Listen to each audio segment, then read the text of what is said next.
emblemática de ese mártir de la revolución del mundo. Ich bin ein Berliner.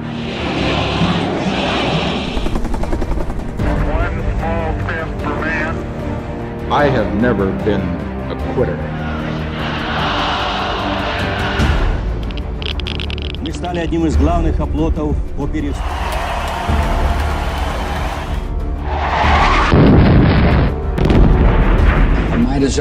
Серьезные основания полагать. Yes, we can.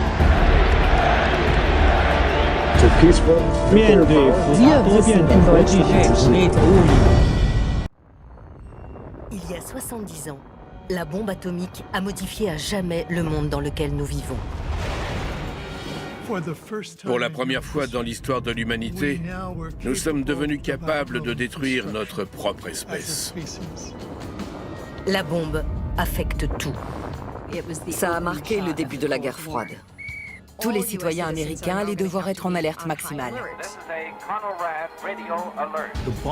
La bombe a produit l'une des pires tensions psychologiques de l'histoire. Une course mondiale à l'armement. Des confrontations et des catastrophes évitées de justesse. La bombe a affecté la politique, la culture et même la sexualité. Il y avait une espèce de frisson autour de la bombe. On a créé des industries entières pour la construire. De nouvelles caméras, de nouvelles pellicules et des techniques pour la filmer. Aujourd'hui, grâce à la restauration des négatifs d'origine, nous pouvons regarder d'un œil neuf l'incroyable puissance d'une technologie qui a changé le cours de l'histoire.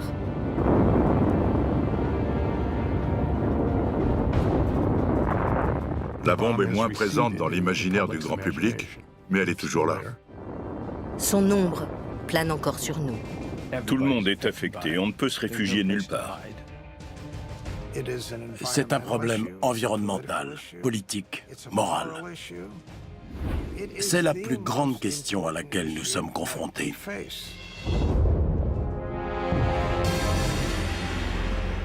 La bombe.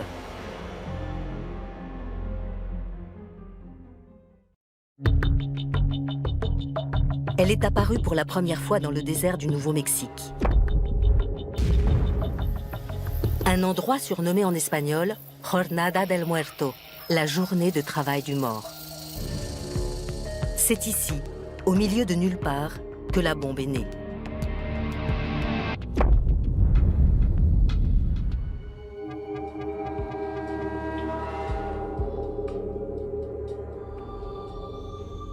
Cela a remis en question les bases mêmes de notre monde. C'est en 1938, en Allemagne, ce qui est loin d'être sans importance, que naît la plus grande révolution technologique du siècle. À Berlin, deux chimistes allemands, Otto Hahn et Fritz Strassmann, découvrent qu'en bombardant l'uranium de neutrons, ils obtiennent une substance différente, le barium. Ils ne savent pas pourquoi. Mais leur amie Lise Meitner, une physicienne, comprend qu'ils ont fissionné le noyau de l'atome d'uranium. Elle nomme cela une fission.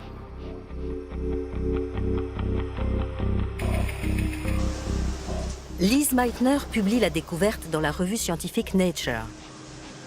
La nouvelle commence à se répandre dans la communauté scientifique internationale. Les conséquences de cette expérience étaient évidentes pour les physiciens du monde entier. À partir d'une quantité de matériaux réduite, on pouvait produire une énergie formidable. Cela arrive au pire moment. L'Allemagne nazie est en pleine ascension. Hitler est sur le point de déclencher la Seconde Guerre mondiale.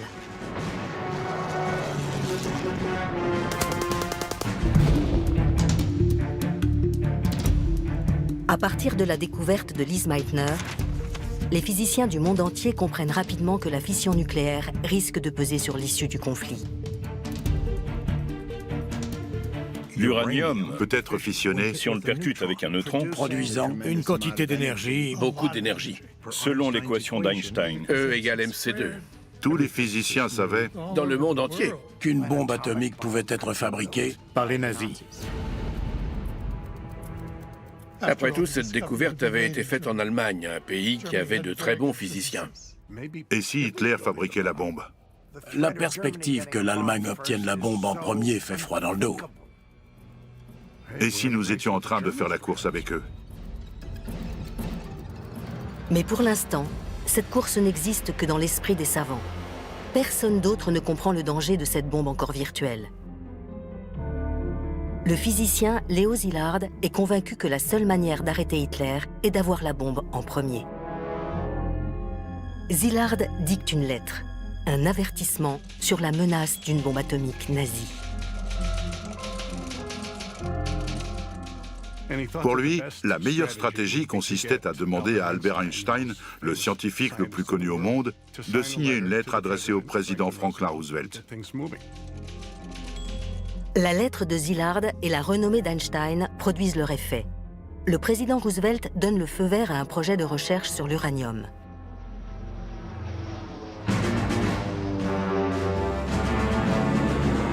Deux ans plus tard, les forces japonaises attaquent Pearl Harbor. Hitler déclare la guerre aux États-Unis, qui se retrouvent à combattre sur deux fronts, contre l'Allemagne en Europe et contre le Japon dans le Pacifique. Le projet de recherche sur l'uranium revêt alors une importance primordiale. Ce qui n'était au départ qu'une expérience devient un programme intensif visant à fabriquer une bombe.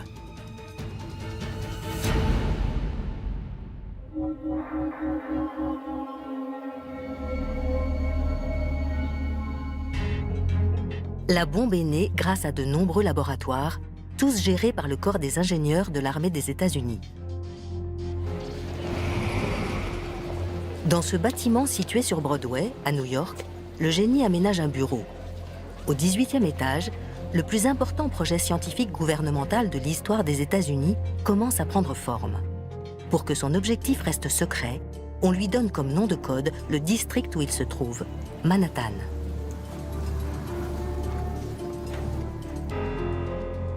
Au total, plus d'1 million de personnes participent au projet Manhattan.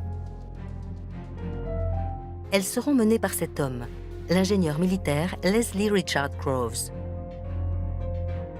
Il a été chargé de construire le Pentagone et des camps d'internement pour les nippo-américains.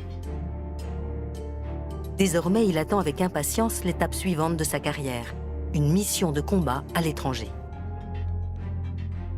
C'est alors qu'il reçoit une nouvelle étonnante de son supérieur. Il lui dit « J'ai un projet pour vous ». Quand Groves voit ce que c'est, il se dit « Oh non, pas ça ». Il voulait partir à l'étranger. Il était très déçu. Il a l'impression d'être dans une impasse professionnelle, chargé de créer une bombe imaginaire basée sur des particules invisibles et qui ne fonctionnera sans doute jamais. De toute façon, il devait obéir aux ordres, en faisant de son mieux. Il a appuyé sur l'accélérateur et il a foncé. Il commence par négocier une augmentation. Il exige d'être promu général, arguant que les scientifiques ne respecteront pas un simple colonel. Il se met ensuite au travail. Vendredi, premier jour, acheter 1200 tonnes de minerai d'uranium. Samedi, négocier un classement prioritaire pour le projet. Lundi, rendez-vous avec le conseiller scientifique du président, Vannevar Bush. Mercredi, aller dans le Tennessee acheter 22 600 hectares de terrain pour des usines. Ensuite, se rendre dans des universités et rencontrer des scientifiques. À Columbia, Harold Urey. À l'université de Chicago, Arthur Compton. À Berkeley, en Californie, Ernest Lawrence. Retour à Washington. En moins de 2 mois, Groves met en place ce qui va devenir un vaste complexe industriel.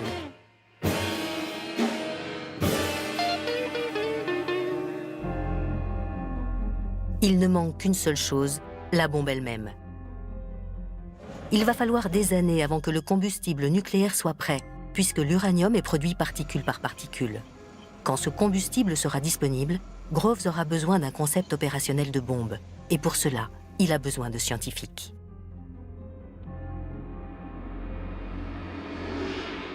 Il en a rencontré beaucoup à Columbia, Chicago, Berkeley. Ils sont très doués, c'est certain, mais ils l'agacent. C'était un militaire. C'était le choc des cultures. Groves était un homme très intelligent, très instruit sur de nombreux sujets, mais il ne connaissait pas grand-chose à la physique. Il n'appréciait pas d'être regardé de haut par des gens qui avaient des diplômes alors que lui n'en avait pas. Des intellos. C'est ce qu'il pensait d'eux. Des types déconnectés de la réalité, pas très dégourdis et souvent avec des opinions politiques suspectes. Il trouvait qu'il parlait trop, sans se soucier de la sécurité, alors que ce projet était ultra secret. Pour Groves, il allait falloir mettre de l'ordre là-dedans, les empêcher de trop bavarder. Groves a besoin d'un scientifique avec lequel il puisse collaborer, capable de fabriquer une bombe en état de marche, de diriger un labo et de gérer une équipe exceptionnelle constituée d'esprits éminents et irascibles.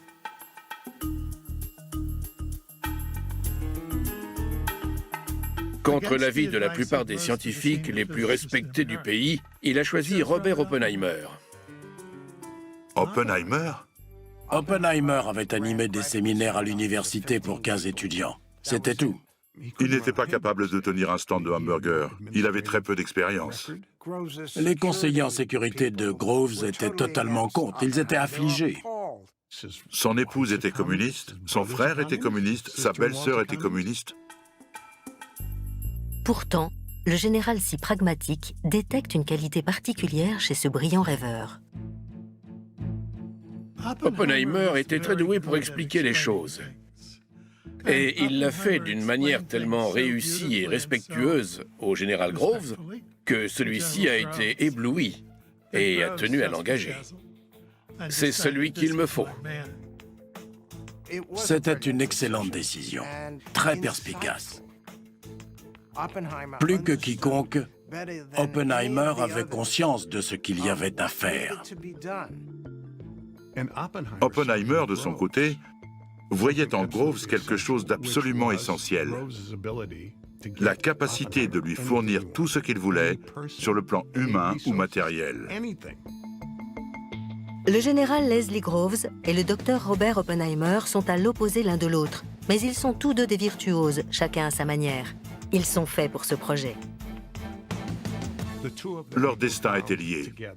Chacun voyait en l'autre ce que j'appellerais la voie vers l'immortalité.